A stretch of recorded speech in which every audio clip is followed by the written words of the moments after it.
caboose of payload of anti-human death garbage. They could connect to fashion with women, especially. Any destructive system they want. And so the general public are biological androids, and the elite describe us as that. Well, listen, I'm not one, okay? And let me tell you, I've seen what you're doing, and let me tell you, I'm smart enough, and you're not going to make it out of this. You people are screwed up, and I've watched all your failures and how you're wrong. You do have control. You do control the issuance of currency and credit, and you are wicked, and you are ruthless, and that is an advantage against the average person who isn't this sick and have this will to power. But I've studied you. You are not going to succeed in what you're doing. I am what you call a historical, political idiot savant in my own right. And I can project out and see exactly where you're going. And let me tell you something. You better put the brakes on right now, you megalomaniacs.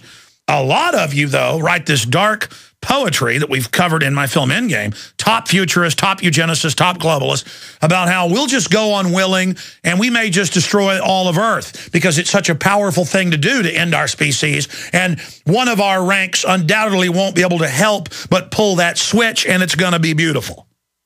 And I'm just like, what? So you already know that. It is so disgusting and sickening and ugly what you're doing. It's ugly what you're doing. And you sell your mid-level minions who know the whole program, know the public's asleep in a medical trance, in a dream, wake, sleep, the fluoride, the Prozac meant to put us deeper into that. Most of your minions really believe you're guardians of things and you're doing some bad things. You know, the truth must be guarded by a bodyguard of lies. You know, the truth plus, as they call it. Because they've got to do this, because they've got to use evil to take control, because if you don't use evil to take control, someone who's truly evil will. Folks, that's what you're told at the higher mid-levels. I've been given those speeches when the dark sides tried to hire me. You are deceived, and the master controllers are deceived as well. I got a bunch of notes on this. Aaron is coming up. But we're going to take your calls, 800-259-9231, whether you're at Bilderberg or not, with all these world events, whatever you want to cover. Your calls are coming up, 800-259-9231. I'm Alex Jones of Infowars.com. I had tried everything. Coming up after I take a bunch of your calls, get into U.S. news, world news, big Middle East news, what's happening with Spain, and the next country to be melted down and fed on by the globalists. The Drudge Report, drudgereport.com, is covering our big story. San Francisco to get pre-crime surveillance cameras. System alerts authorities of suspicious behavior before crime is committed. That's Infowars.com. We'll also get into the new expanded Tiananmen Square photos and break those down that have just been released. And we'll also get into Time Magazine promoting death panels yet again. Let's go ahead and go to your phone calls. Lee in Minnesota, you're on the air. Welcome. Good morning, Alex. Good to talk to you. Just one or two issues, but the main thing I wanted to ask you about, or ask you to cover and ask your opinion and your thoughts about dental amalgams, and if you could maybe get Dr. Glidden or Dr. Wallach to cover that, please. Yeah, I mean, certainly there is some heavy metal that comes out of those, but it's, from what I've read, it's when they're drilling them back out that more of it's released. I think compared to the amount of mercury and lead that's in so-called fluoride that's added to the water, that dwarfs it. A large business has been made out of removing them and putting in other composites that are a lot less toxic. I'm not saying there isn't something to it. But from my research, I think compared to other things environmentally happening, we're missing the forest for the trees. Thank you, Lee. Sean in Arizona, you're on the air. Yes, Alex. Can you hear me? Sure can. Mm-hmm. Thank you so much. You made a great point, just a stellar point yesterday with the release of that documentation from 1966. And in that, one of your staff members mentioned Undersecretary George Ball. It almost gave me chills.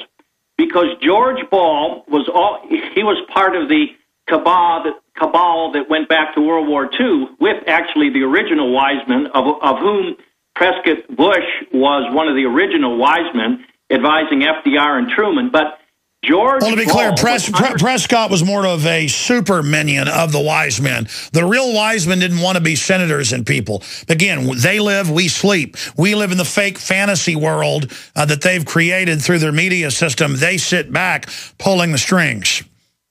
Absolutely. George Ball, Undersecretary of George Ball, at the end of World War II, tried to settle down Patton from going after the Bolsheviks or the Russians.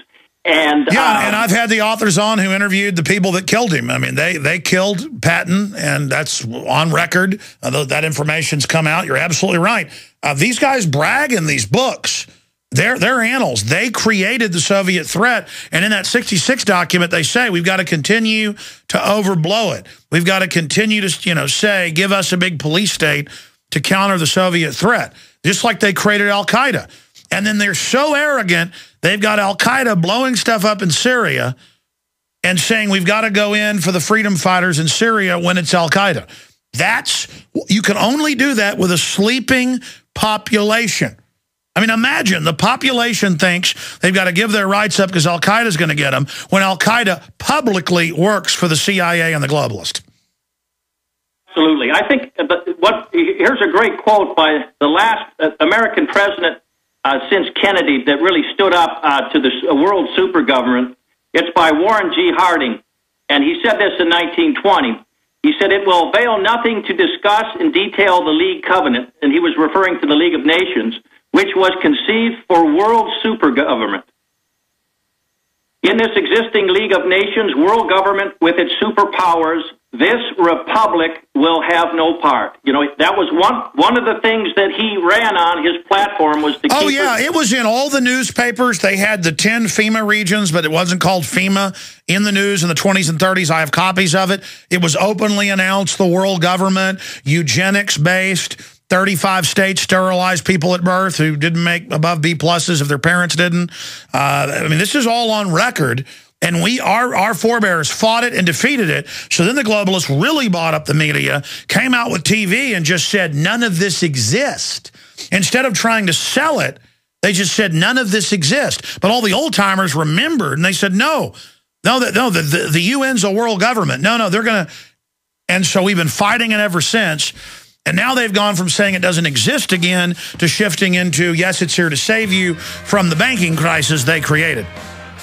Yeah, I'd forgotten that quote. This is the fight that all of our presidents, up to the traitors, fought. This was in all the news. It was well known. This was what was discussed. Foreign corporations funding the robber barons to economically overthrow the U.S. It happened. They won. Now we've got a counterstrike. It's about 112 years ago or so, 1900. The American people are on the verge of another American Revolution. They're awake. They know that mainly British interests have come in and financed the Carnegies, the Rockefellers, J.P. Morgan and others. It was in all the newspapers every day. It's all anybody was talking about politically, the speeches in Congress. So they put out fake trust busting and broke up all their companies so that you would have the illusion of choice. They did other things. They hired the top mind scientist, as they called it, to develop new systems of propaganda, new systems of mind war, as they called it. And they financed eugenicists to try to bring in a total system that would overthrow the family structure, overthrow states' rights, overthrow everything that had effectively opposed them. And they poured unlimited money, especially after they got the Federal Reserve in 1913 and had unlimited, into these operations. And here we are over 100 years later.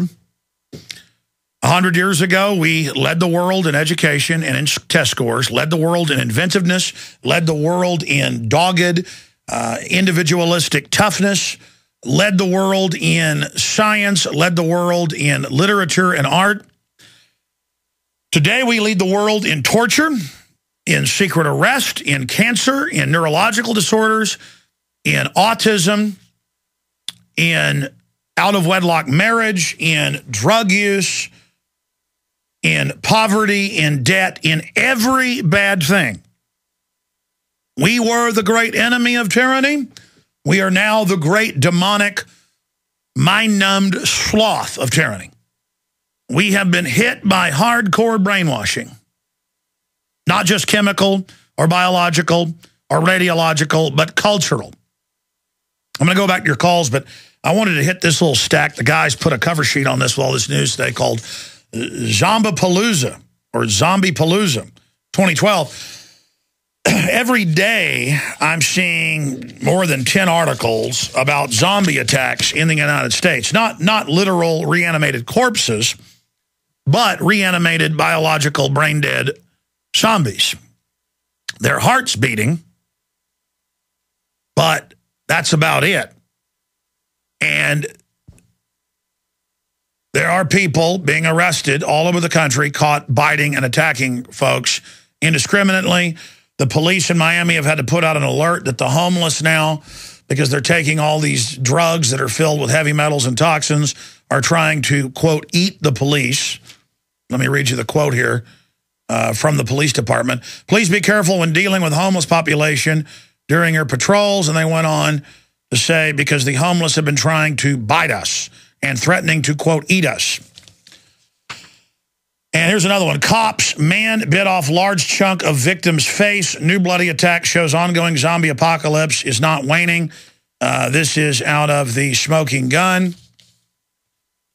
Wig theft suspect bit store owners, cops, police. Police said woman attacked the store owner and his 70-year-old dad, biting and snapping. Cannibal copycat. Police say man high on bath salts. I guess out of China, it's not just regular bath salts. They're putting the drugs in it. Threatened to eat officer. And it goes on here that the Causeway cannibal that you saw last week, turns out he was on Xanax, which is a psychotropic and puts you into a hallucinogenic state. If you look at Xanax, Prozac, any of this class of drugs, it will say on a little insert, not the package, but the little insert, it's got the molecule and all that listed. It will tell you that it's in the hallucinogen class, and not only is it highly toxic, literally eats holes in your brains, but it puts you in a dreamlike state. Every time a woman chops her newborn baby's arms and legs off, happens routinely, or drives their children off a bridge into a lake, or police drive up. I was talking to Houston police years ago, and a beautiful naked woman is slicing herself to the bone, dancing naked on a rooftop. The cops don't say, hey, she's on LSD, hey, she's drunk. They say that woman is on a Prozac drug, and they get in the house and find that out. The police know this. On the drug inserts, they admit, can cause psychotic breaks, delusions of grandeur, suicide, violent outbursts.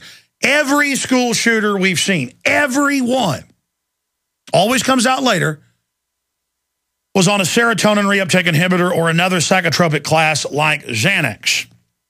And it goes on to say the 21-year-old who did all this tested positive for marijuana, which is in the hallucinogen class, I should add, not as strong as Xanax. It is in the psychotropic class. Xanax and alcohol. Also told authorities he was on a drug called Cloud